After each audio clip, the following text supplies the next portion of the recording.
માતાજી એમ કીધું કે જા ભમતો ભીખ મગાવું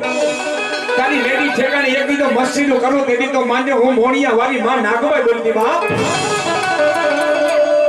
જુનાગઢની માલિકો રામ મંડળી ગાંડો થઈને રખડે છે પણ નાગાજણ હતો ને અને રામ મંડળી બે પરમ મિત્ર હતા દી ઉગે અને નાગાજણ પાસે ઉડતો ઘોડો હતો ઉડતો ઘોડો લઈ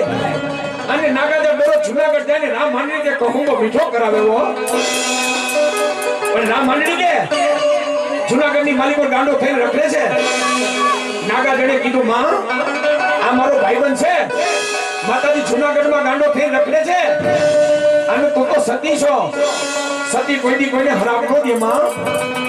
તેથી માં નાગભાઈ કીધું હો જો રામાયણ નો હરાબ પાછો વાળવો હોય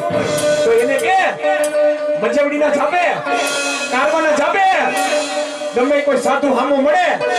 એના કુંડળમાંથી જૂઠું ખાઈ લે અને જો એનો હરાબ પાછો વારી નો લડે તો મોણિયા વારી હું નાગભાઈ નહીં